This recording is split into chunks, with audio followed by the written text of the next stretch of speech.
Hey, all my fantasy football friends. Welcome to the Multiple First Dynasty channel here on YouTube. This is Tony Stosh X coming at you with Greg, the Velociraptor, for our Week 10 NFL Dynasty Fantasy Football recap. How you doing today, brother? Oh, I'm doing fantastic. Had a great week this week, one of my very best weeks of the season. And we got trade deadline time coming. We got playoff time coming. I am absolutely juiced to be playing Dynasty Fantasy Football at this time of year.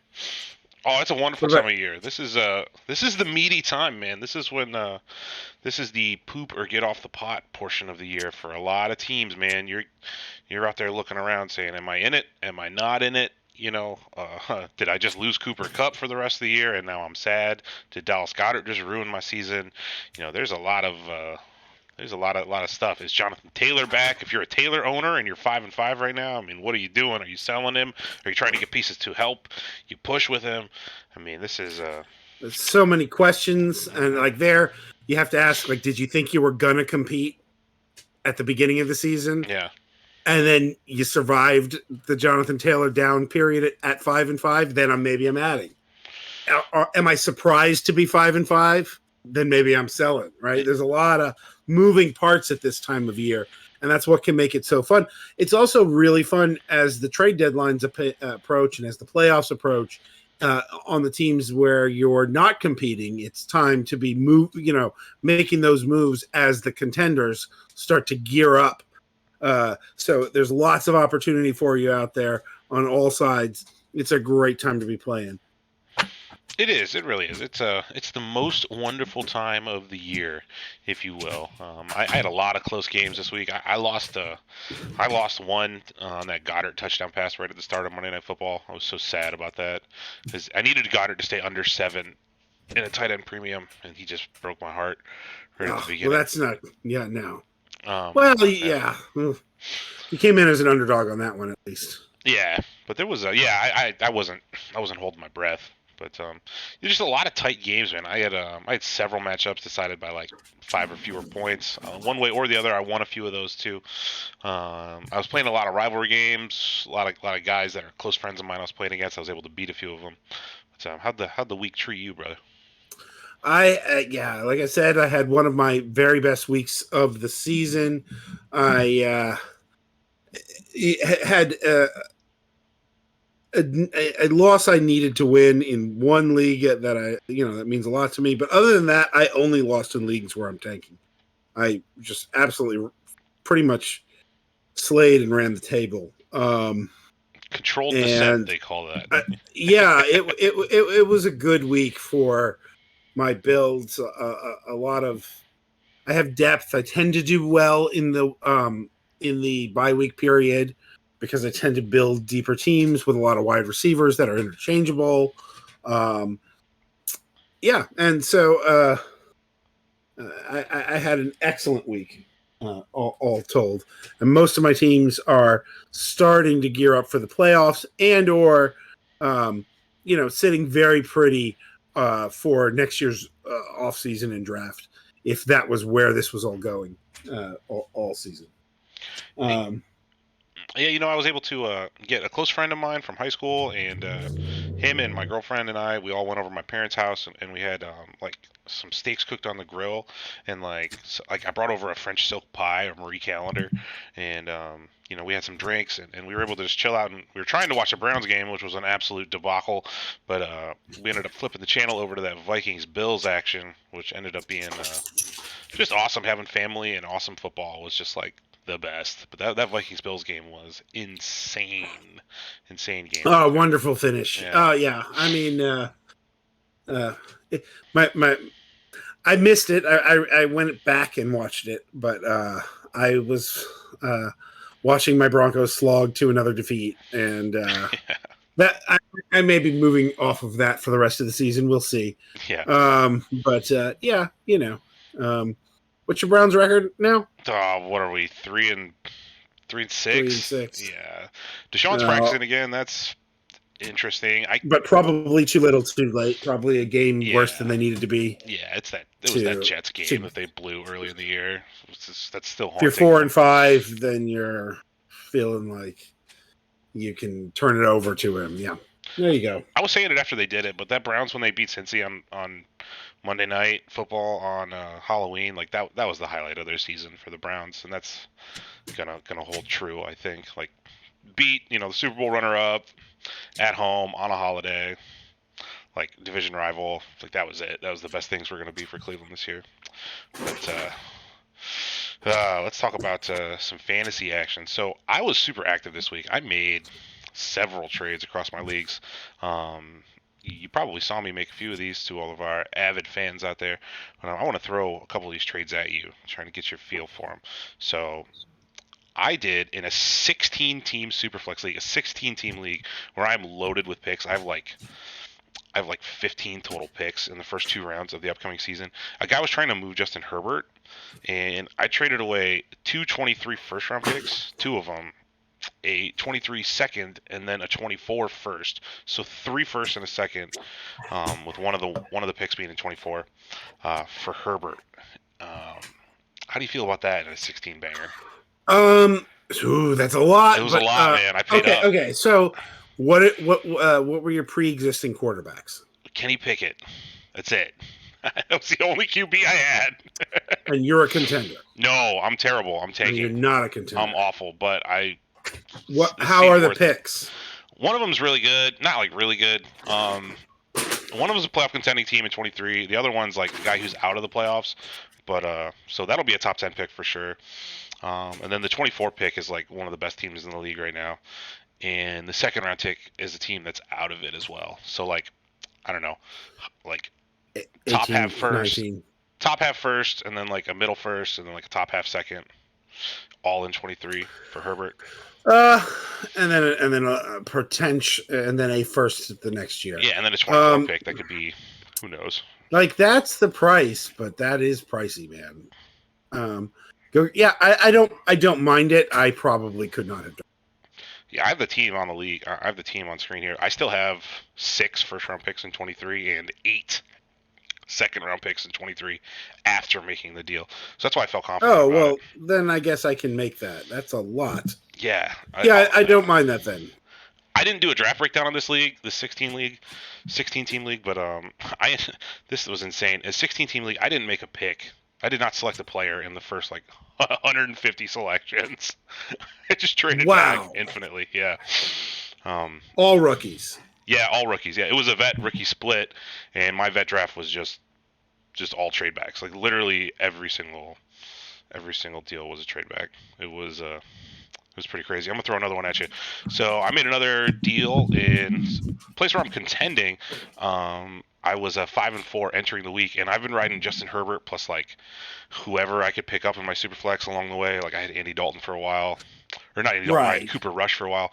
But I ponied up and I sent my 2024 first round pick along with Sam Ehlinger for Kirk Cousins. And I was able to vault myself to a win after doing that. I don't mind that. So you were able to get out of Sam Ehlinger before he lost his job. Yeah, it was like the day before.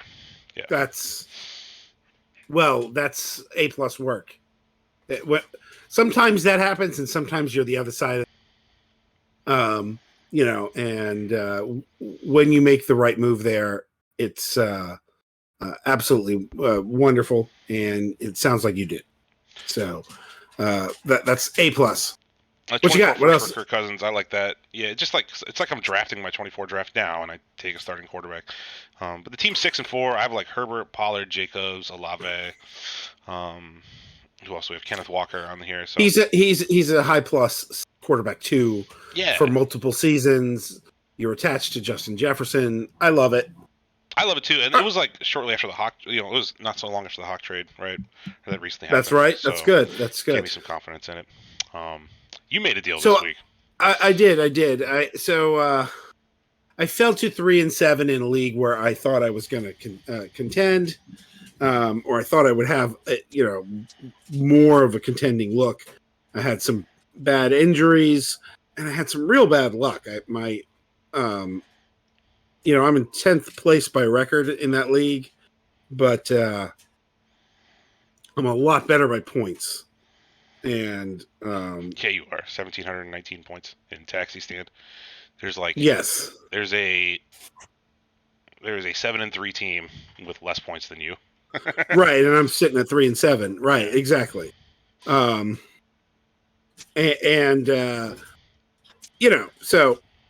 my max points for should have me in the playoffs. My points for should have me in playoffs. My points against is ridiculous. So anyway, I just decided to pull the ripcord there, and I took a contending first for Deebo Samuel. I'm not in love with the value I got, but I am also really worried about Deebo's combination of age, unique usage, and the crowdedness of that situation. And I don't know. I kind of regretted taking Deebo ever since I took him in the startup last offseason, and I'm perfectly happy to turn that into that asset. Yeah, I don't mind 1-for-1s like this, especially when you're out of it.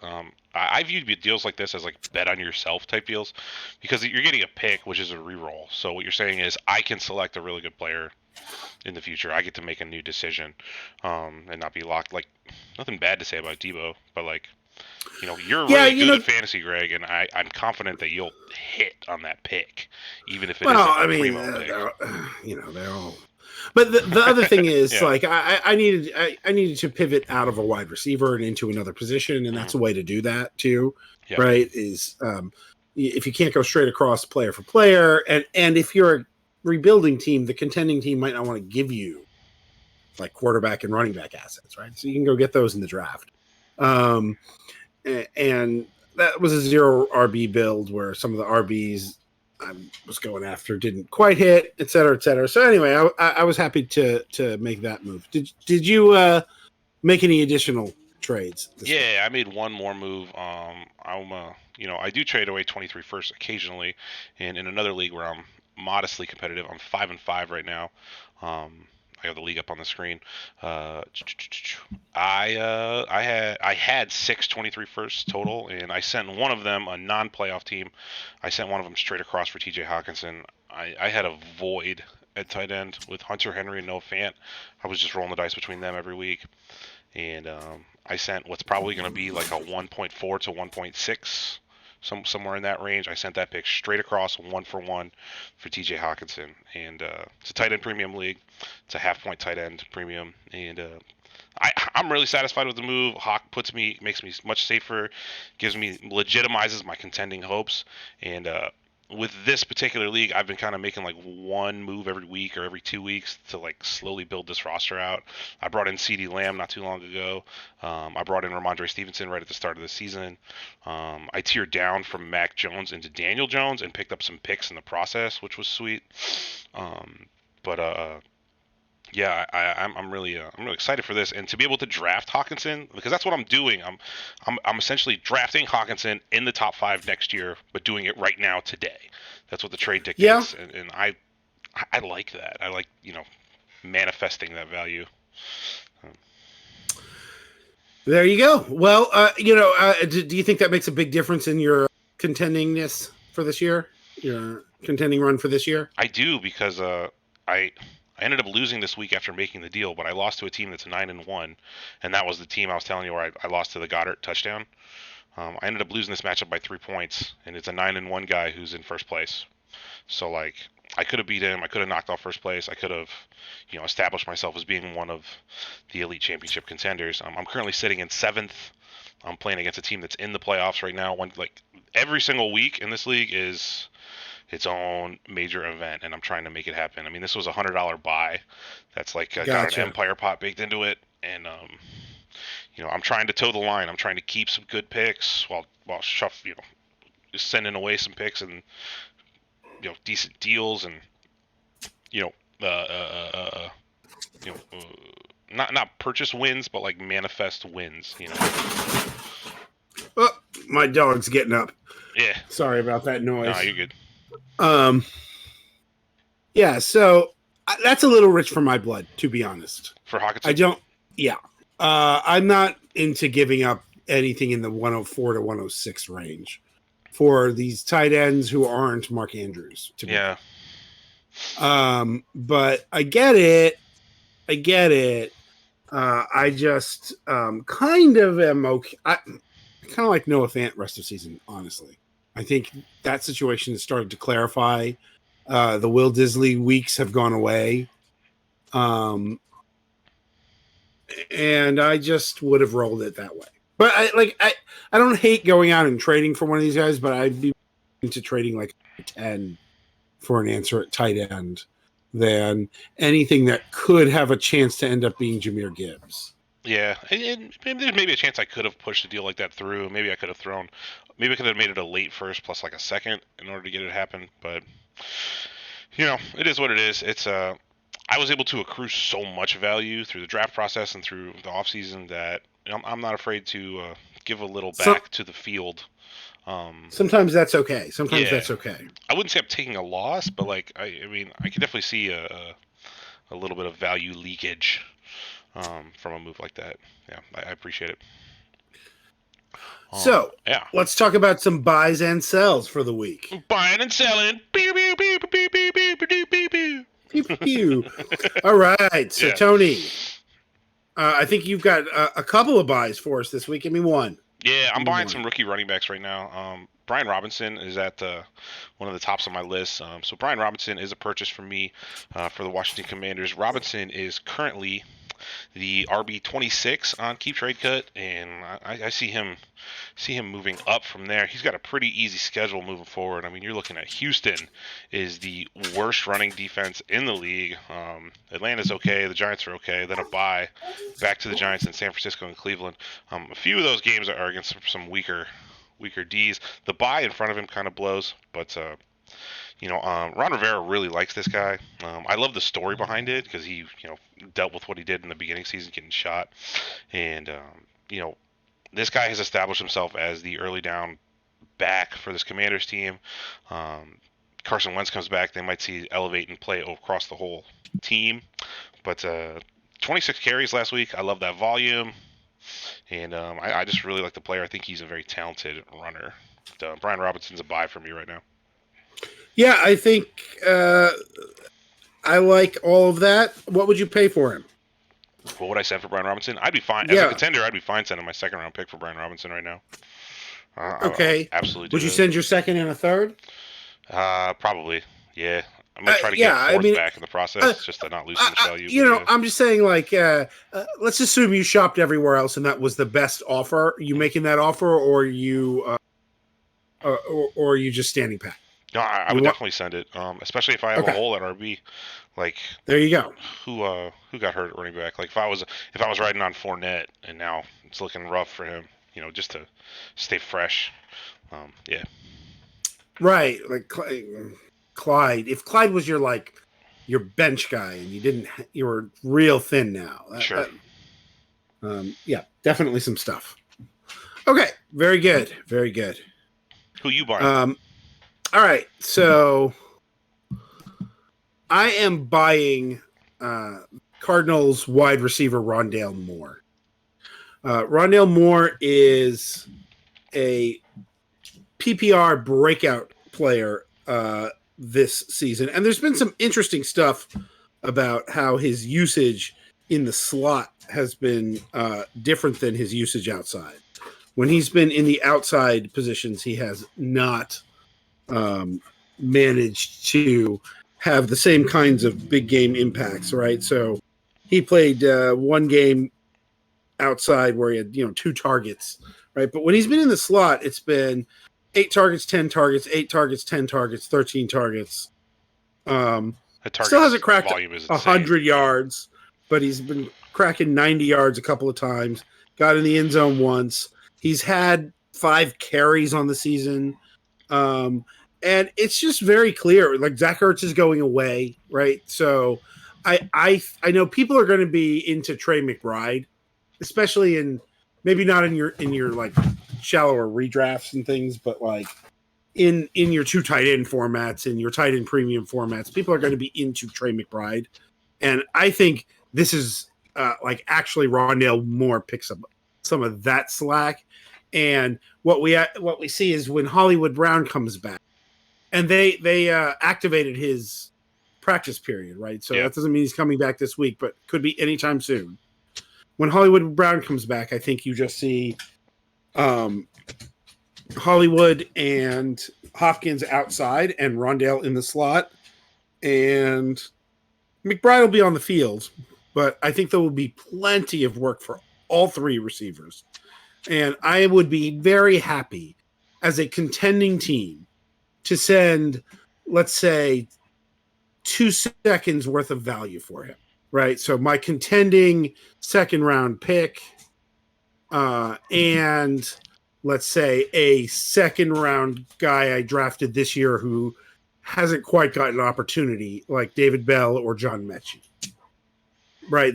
So Mechie and a second, which I think is a pretty good price for a guy who was a second round pick and then didn't do anything as a rookie and then didn't do anything for 5 weeks off the top of this season. Yeah, right. So I think that's a deal that could go through. Probably in most of your leagues, Rondale Moore is on one of the weaker teams, because he was so weak early on in the season, and also he was just one of the players like through the draft process this past offseason where if you were someone who was a rebuilder type, this was you might add him. Yeah, you probably were targeting Rondale in those teens rounds, whatever, rounds 12, 13, 14. If you were doing that kind of startup, or even if you were, he might have been a guy you got at the deadline last year if you were a rebuilding team, in a trade. So yeah, exactly. So if Rondale is on a rebuilding team and you are a contending team, go ahead and I like that 2 second rounders value for Rondale, which I think is up, and I think it has a chance to both pay off in this season points and to pay out over the medium term in terms of value improvement. Yep. I'm on board with that. I have another buy for you, another rookie tailback. Right now I'm buying Isaiah Pacheco. This is a name we've definitely talked about on the show several times. Not a new thing here, but Pacheco had his largest snap share of the season this past week at 56%, and he had 16 attempts, which is just a really, really good volume. He didn't make a lot of noise with them with only 82 rushing yards. He was not involved in the passing game at all. He didn't get in the end zone. He did fumble, but man, Pacheco looks so good on the field. This guy passes the eye test for me by far. And then, you factor in the Mahomes-osphere, and you talk about this guy is currently the RB29 on Keep Trade Cut. Like, if I can get Isaiah Pacheco for the RB29 price of like 23 second and a fourth for a third, that same stuff I would pay for Brian Robinson. I would pay the same price for Pacheco. I'd probably rather have Pacheco than Robinson. I'm really, really close. But go out and get some Isaiah Pacheco if you can. If you still can. You would rather have Pacheco than Robinson? I think, man. I think so. I think it's the allure of Pat Mahomes. That's all it is. It's that red jersey. It's that Andy Reid. It's that high volume, that high scoring offense. Like, I want a taste of that. I want to throw darts at that. I want it. Are you lean towards Robinson there, or what do you think? I think no. I think that the ceiling with Pacheco is a lot. Yeah. No, I think you're absolutely right. By the way, add McKinnon too. Yeah. Because they phased Clyde all the way out. And so if that's a 2-headed monster, you really want the one, and you kind of want the two. Yeah, Clyde bricked for the first time this season. Didn't get 4 snaps. Attempt. Yeah, 4 rough. snaps. Clyde's probably dead. Getting close to it. Speaking of Clyde Edwards-Helaire, let's do our sell lows. Yes, sir. Bump. I'll go first. I am selling low on Adam Thielen right now. Was he 33 or 32 years old? I gotta look it up. I think he's 32. Something. But the Minnesota Vikings wide receiver Adam Thielen, I think, is a sell right now. Thielen has seen his volume dip and his production dip from previous years. I can remember, I think 2 years ago, Thielen was like every single week was 100 yards and a touchdown, or one or the other, and that's not the case with him anymore. He hasn't broken the century mark in receiving yards, not once this season. He's still on the field a lot, and he's part of a very productive offense. But KJ Osborne's more involved. TJ Hockenson generated 10 targets last week.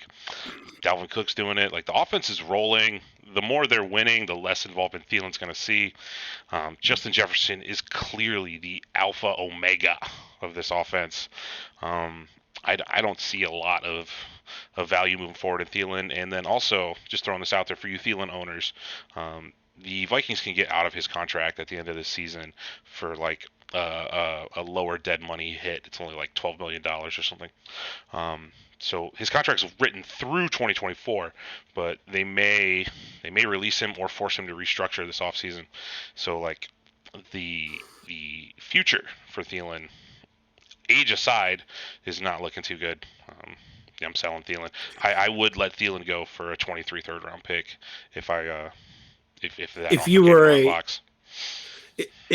you were a rebuilding team. Yeah, you give it.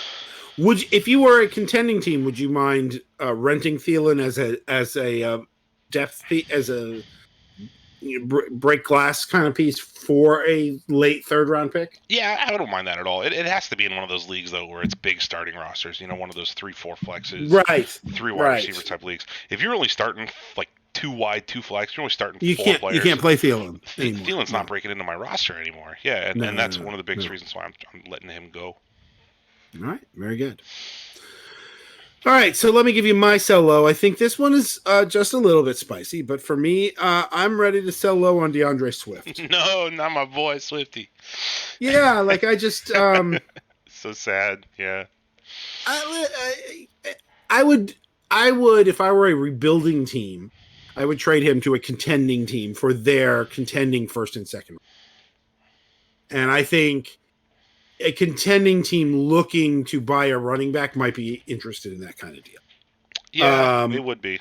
And, DeAndre Swift was a 2 first-round picks guy at the beginning of the season. And I get that there's injury, right? But we're going to be now 3 years in, and he will have yet to have a season where he took the bell cow work, and he will have yet to have a season where he stayed healthy, right? So, 0 for 2 in sort of winning market share and being healthy, and he's certainly dynamic when he is on the field. But like they clearly don't want to make him all the time back, and I don't think Dan Campbell's going anywhere. And running back shelf life is short, so I'm not like. If Dan Campbell's not getting fired this offseason, I'm not thinking, well, maybe there'll be a coaching change sometime, right? So to me, if I could reset in such a way that I could position myself to take a running back who gets second-round draft capital next year's draft, right? So somebody who goes as the 3rd or 4th running back off the board, in the second round of next year's draft because it's a good running back draft. I think that would be a good parallel move off of Swift. And if I'm picking up some second round juice, getting younger, all that, I'm ready to move out. You might not be able to do that if you're a contending team because you might need the production, but I might be willing to move him into different production too. Like I might be willing to pay something on top of him to go get ETN. Yeah, right. Swift, which again, like you wouldn't have had to do that 6 weeks ago. No, not. And in draft season, the ETN owner would have had to pay you. So that's considerably, right? And, but I think I'm willing to do that, and not just because of how good ETN has looked, but because I think Swift is a little suspect, right? So if the ETN owner either is not contending. And therefore doesn't mind that Swift is a little banged up, or is still enamored with Swift and wants to, go sideways like Swift and a wide receiver and a second or something. I don't know. And you go get ET. I think that would be a way for a contending team to move out of DeAndre Swift. Yeah, and the Swift situation is a bit of a time bomb too. it's always important to look at contracts. And Swift was not a first round pick. He's entering his 4th season next year. So he's the DeAndre is going to probably want a contract extension this offseason, and the Lions, given his checkered history so far of injuries, are probably not super inclined to give him that extension. So you might be looking at potentially an ugly situation. He feels like a hard contract. Yep. Like he feels like he probably could make the case to the team that he's one of the most talented players in the league at his position and deserves big time money. And the Lions could confidently come back to him and say, you haven't played enough to justify this kind of cash. And, this could stalemate and get pretty gross for Swift. So, like, if you could exit now and get, a shiny new penny and a first round pick plus juice on top of that, I love DeAndre Swift. I love him. I've always loved him since he came out. But I would be willing to let Swift go for the same packages that Greg's talking about. Yeah, and you kind of agree that you'd be willing to move out if you were a rebuilder or a contender, depending either way. Yeah, two absolutely. Pats out. Yeah. A lot of times when I'm contending, though, I just kind of like I let it ride. Like if I could go get Josh Jacobs and a pick. Yeah, you see what I mean? Like I would love to do that. I would love to do that. Maybe the rebuilding team. Maybe Josh Jacobs is on a rebuilding roster, and they're thinking, "Oh, I can get into a younger asset. I'll give up, a high 2nd round pick with Jacobs to go get Swift." I don't mind that at all. Yeah. So there's my take on it. You got any other buys or sells today, sir? No, I'm good. All right, well, I just throw something out there real quick. So, for all of you that don't know, Kenneth Walker III, the man, the myth, the legend, is currently the running back number uno on KeepTradeCut.com. Now, I talk about KTC a lot. It's definitely not a gospel, but it is something that a lot of people are familiar with. So, I just, it's a really easy reference point. But I just want to throw that out there that my dude K9 is on top of the ladder of the running back position. And we called it in the offseason, and we were right the whole time. So in your face, all the haters. Well, I mean, look, he is a talented ball carrier, and I think people overvalued the percentage of receiving work. The college, receiving market share was too low, and that means that he's not going to catch passes in pros. He caught a bunch of passes this last week. Travis Homer got cycled out as the 3rd down back, and it just seems like the sky's the limit. And he's not a great pass catcher. He's not. He's a bad pass blocker. They just want to put the ball in his hands, right? So it's one of those like Gurley-esque situations where the guy's just so talented you can't take him off the field. For the coaching staff, you just have to, because you have to have that explosiveness that the threat the defense has to respect with number 9 out there. So speaking of Walker's big time breakout on the season, there were a few different breakouts this week in the last couple weeks, and I wanted to take your temperature on a few of these. So smoke or fire, man, on a few of these different players. So we're going to talk about Kadarius Toney, newly acquired Chiefs wide receiver. Is his touchdowns this week, is his involvement this week, is that more smoke or more fire moving forward with Kadarius Toney? I mean, I made substantial fab bids on him in several redraft leagues, right? So I do think there is a decent chance that this hits right away. Look, he might not be good. That is still super in the realm of possible. He also might be such a head case that doesn't work out. But I'm really interested in all of that,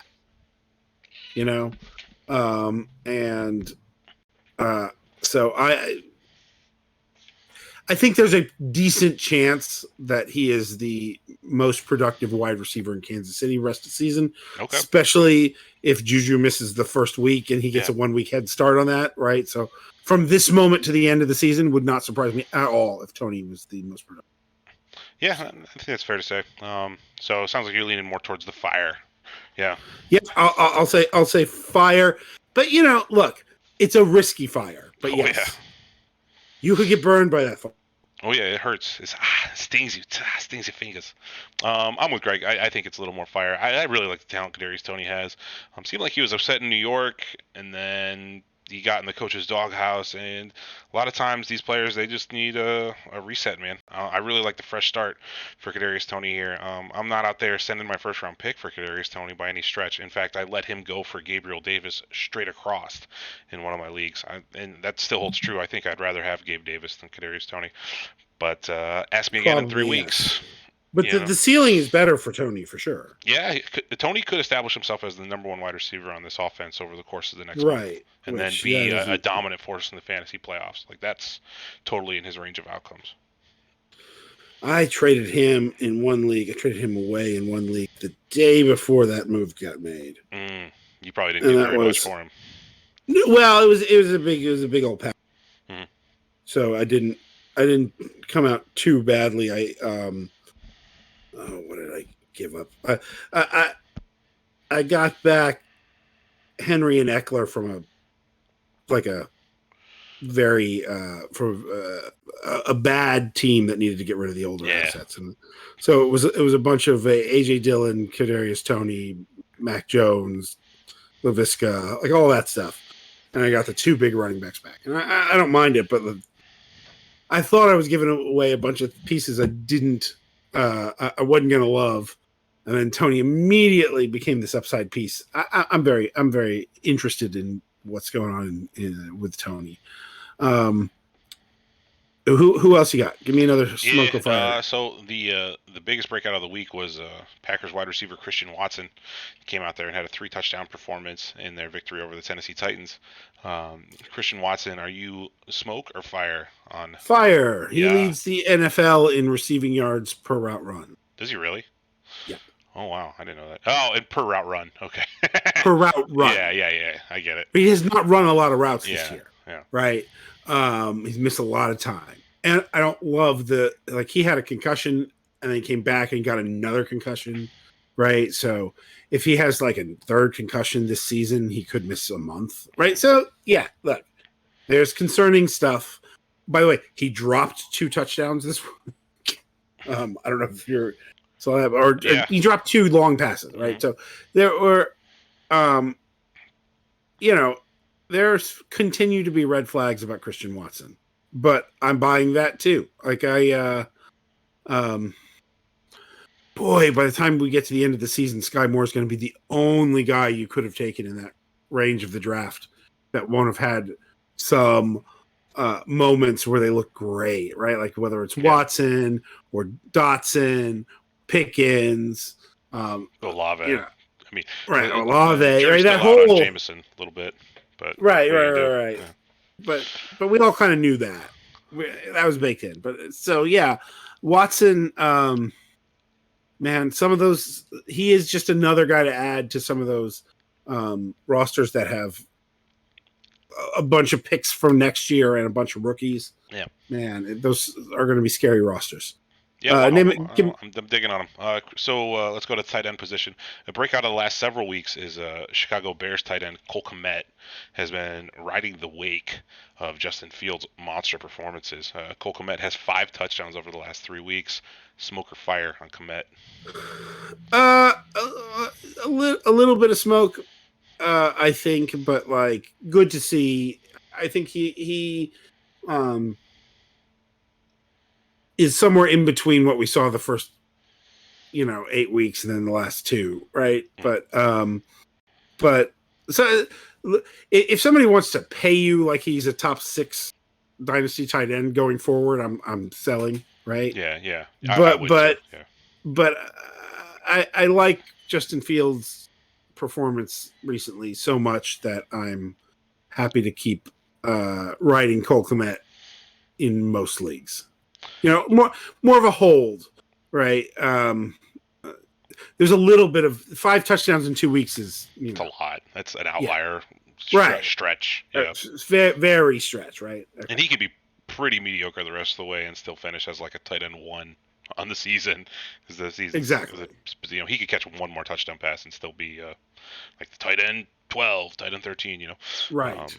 And that But I like Komet. I like the talent. I like anyone who comes from Notre Dame.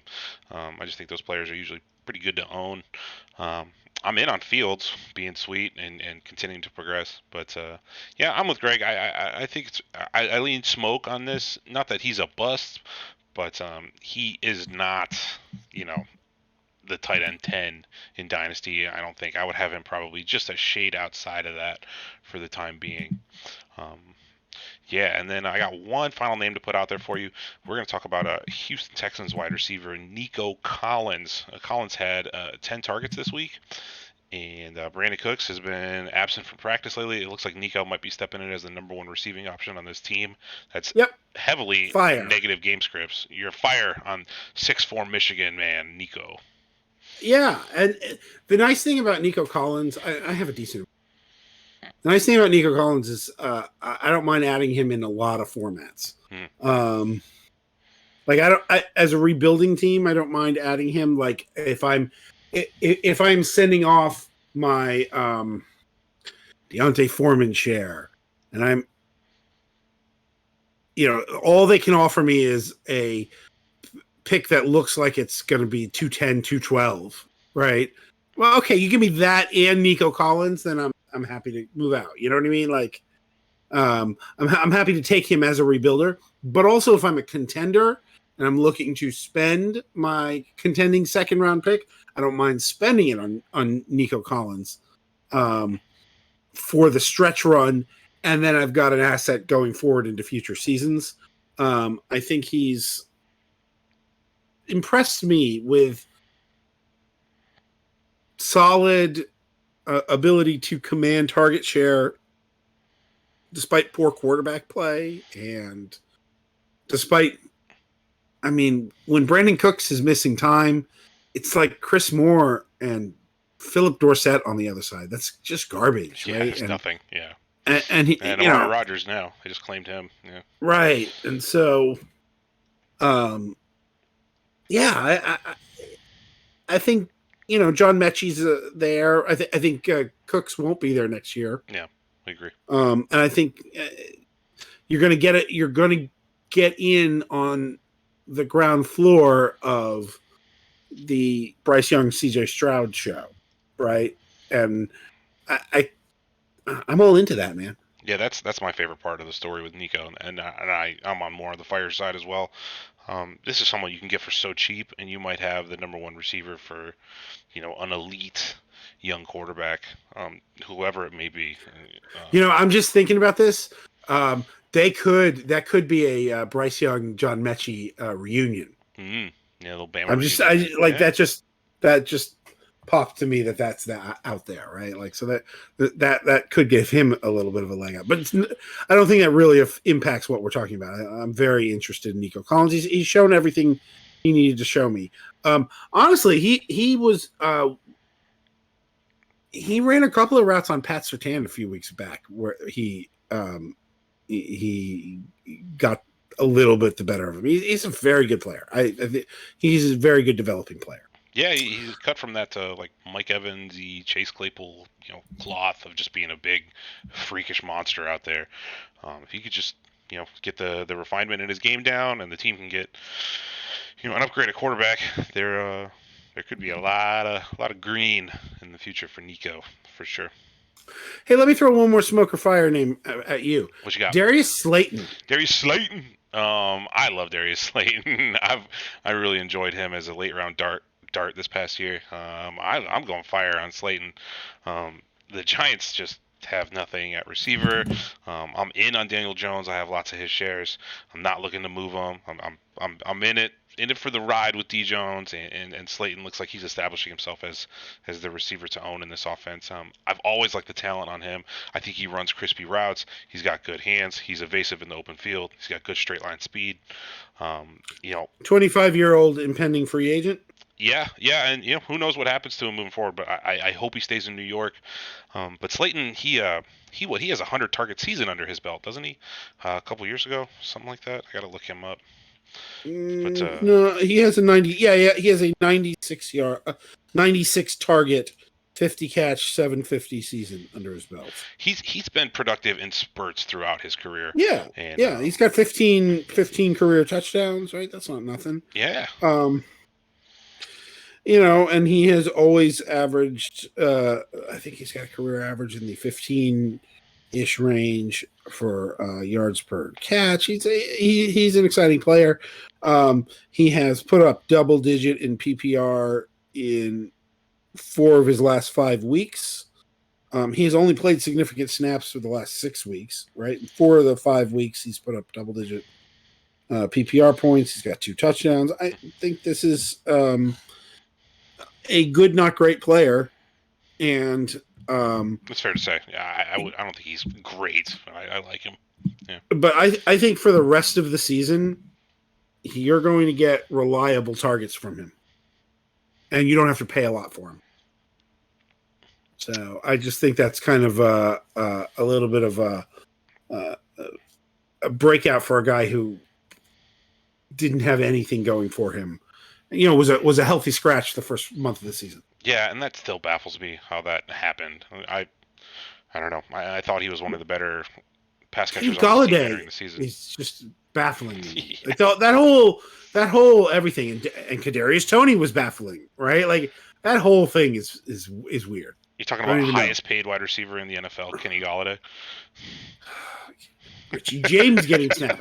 All of this was weird. This was weird. It's insane, but they're winning, so you can't knock it, right? No. All right. So we're gonna jump into our Dynasty 24/7 365 league here. So this is our house league, I guess, for the multiple first Dynasty channel here. We won again in 24/7. We won, and we beat a team whose first round pick we owned last week. Love doing that. Case Mez. Sorry, buddy, but it was rough. You caught the Justin Fields murder train that came through. We've been riding high on this guy and his what is this?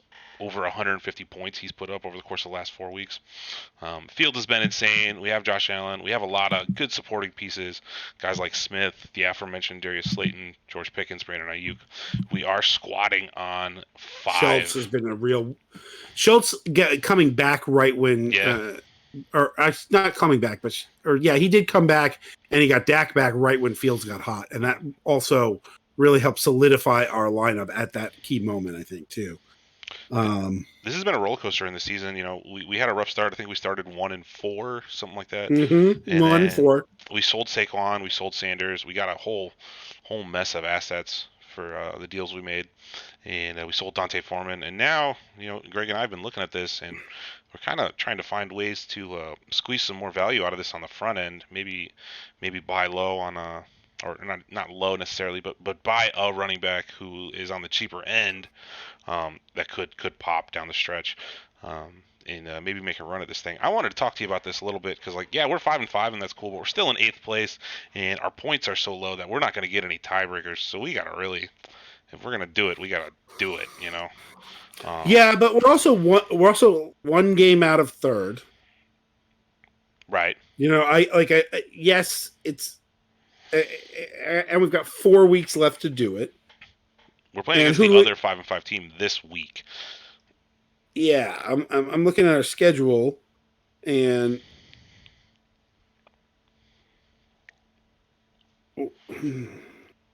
we close against a real soft opponent. But the next few weeks are tough. There's a lot of good teams. But neither of the 8-2 teams, right? So what we have is a 6-4 team, a 6-4 team, a 5-5 team. So we actually control our own destiny, kind of. Certainly. Right, and then we close with the 1-9 team. Mm-hmm. Right, so if we can win 2 of the next 3, and get to 7-6, I think we would make the playoffs. I think we would make the playoffs at 8-6. Right, which means 3 of the next 4, and we got it close to a gimme the last week. So, what we have right now is Eli Mitchell and Jerick McKinnon in our running back spots. Yeah. And we still have a couple of things. I mean, honestly, not even that much, but like we still have Deion Jackson, Sony Michel, Travis Homer. So we've got some injury away guys who could hit with an injury. We're one player over roster limit. I was going to cut Brandon Bolden. Is that cool? Yeah. All right, I'm dropping him. Later. All right, then we have to activate Deion again. But we were talking about different moves we might be able to make here. So, like, we really can only make deals with the people that are like outside the playoffs looking in. So we're limited to like these bottom 4 teams for the most part. I don't expect to be able to take running backs away from anybody who's in playoff contention right now. I don't even want to try to swim upstream on that. But some of these lower teams, they have guys like Najee Harris, Michael Carter. Okay. DeAndre so let's Swift. start with Chadster's roster. Chadster, yep. So Chadster has 2 players I'm interested in. Yeah. Actually, he has 3 players I'm interested in. Pacheco and Marshall. Pacheco. And... No. Running I'm trying backs. to guess them. Yeah. I'm only interested in running backs. Mm-hmm. Pacheco. Gus Edwards. And David Montgomery. Okay. I feel like a team like him is wanting to move out of David. You're probably right. Yeah, I didn't think about that. He's probably going to want to let go of Monty.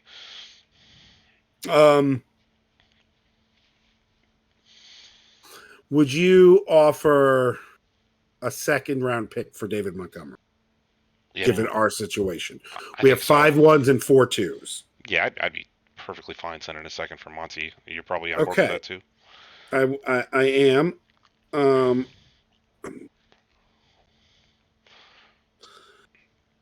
And I will offer Dempsey's. Dempsey is good, right?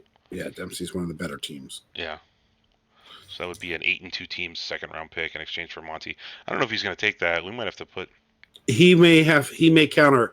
What he'll do is he'll counter ask for. It's tough to make deals when you're in our situation because we have all these firsts. So everyone we talk to is immediately just like, I want your 1st-round picks.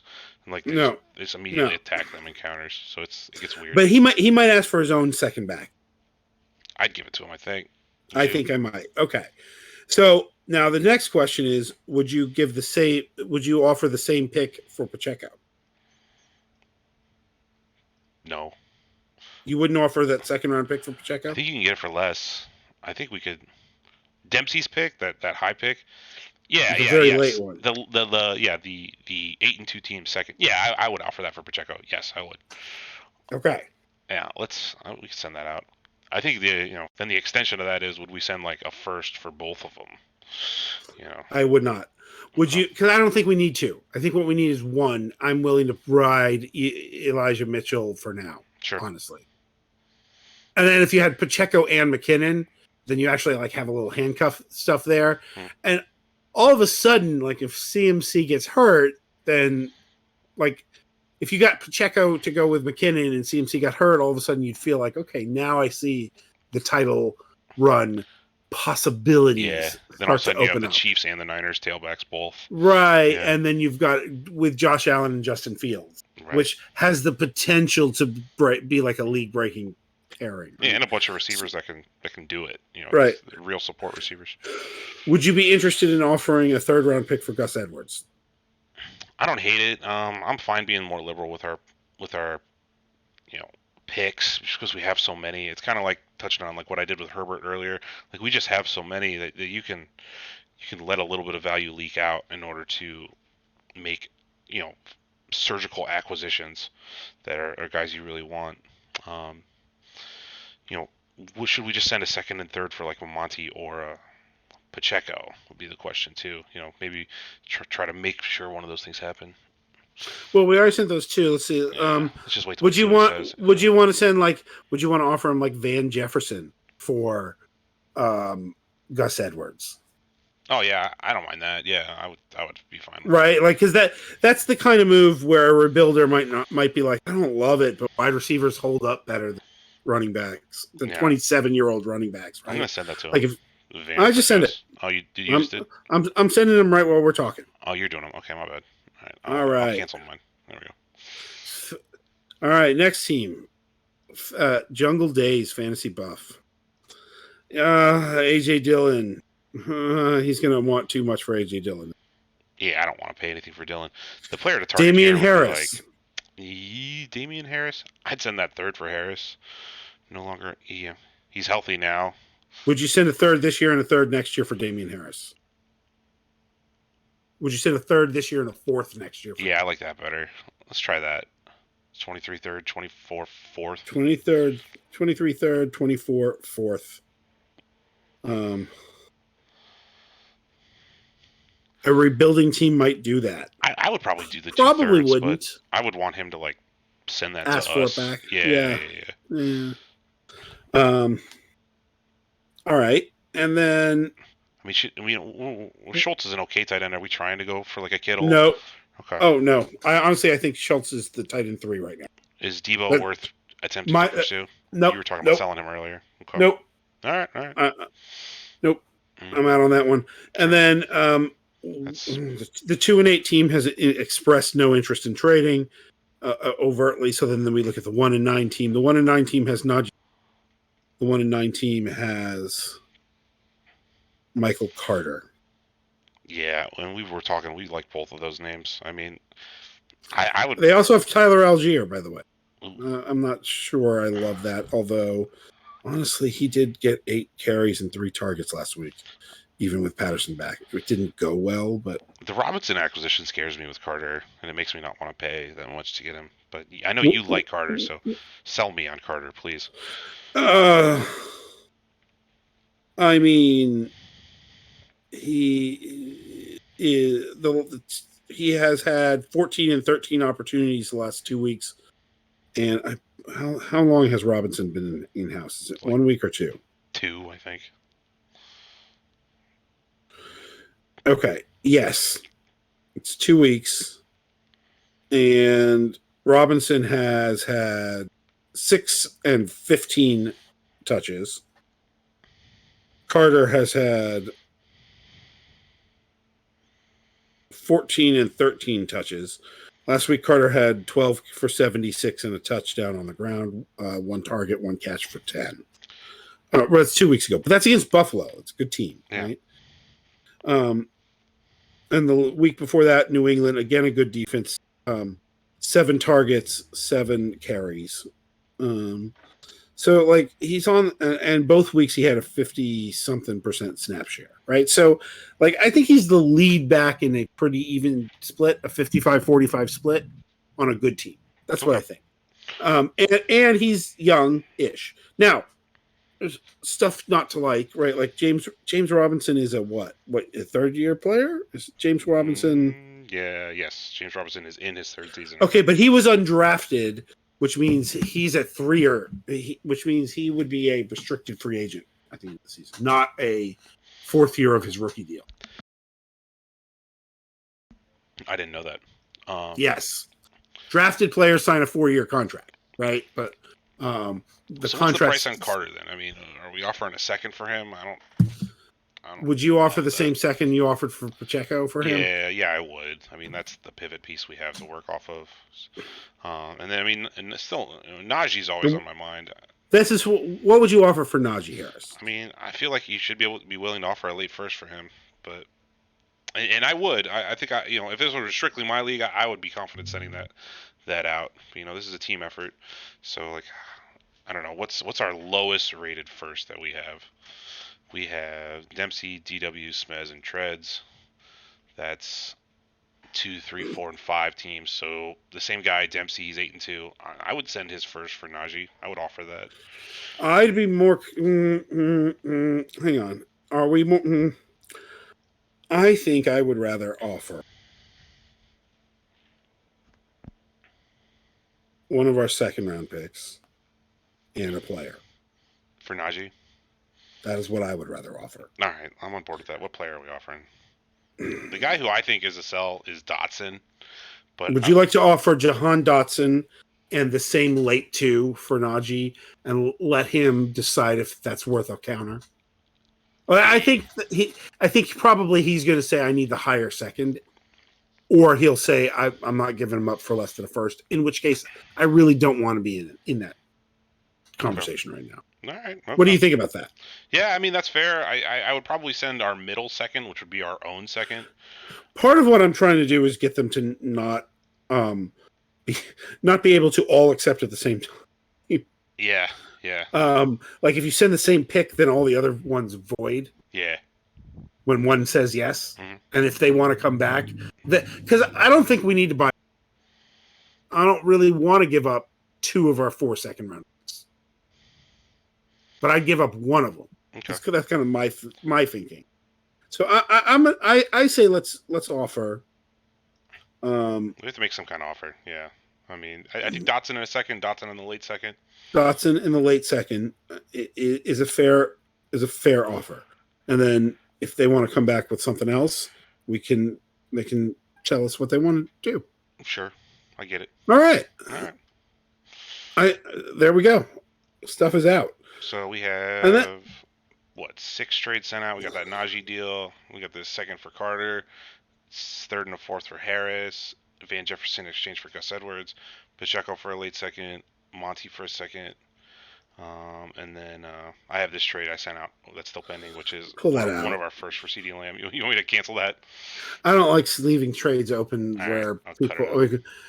I mean, if it's sitting up there for 10 days, my thought is the only thing he's doing is waiting for a knee to blow up. Yeah.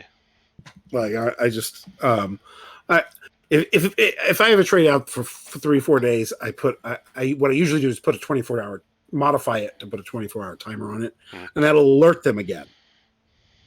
But okay, so I will send some Chadster, Fantasy Buff, and any given Sunday. Would we send a 23-second and 24-second for Rashod White? I mean, that's Jay Hunt. I know he said he doesn't want to trade, but I mean, I wouldn't. I'd be fine just sending him an offer, just a feeler offer.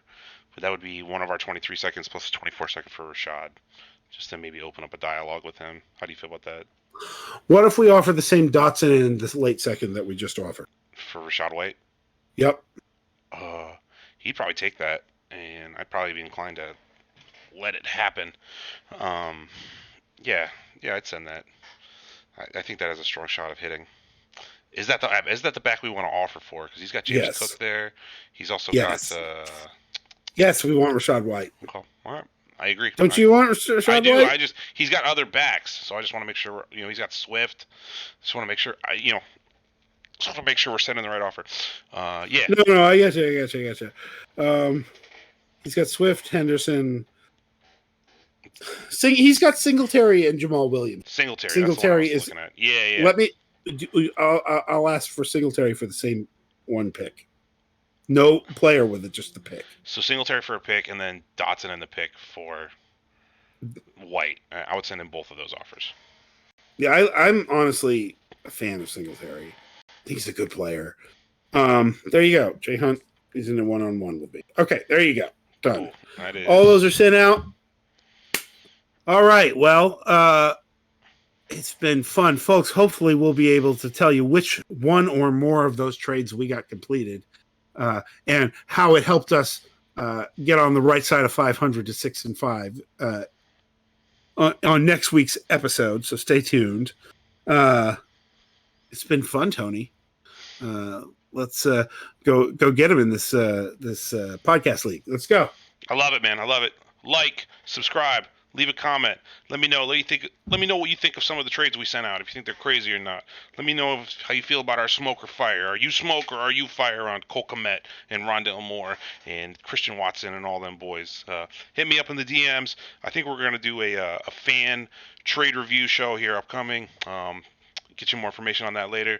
But appreciate it, guys. Enjoy your week. Enjoy your weekends. And let's go, baby. Take it easy. Absolutely.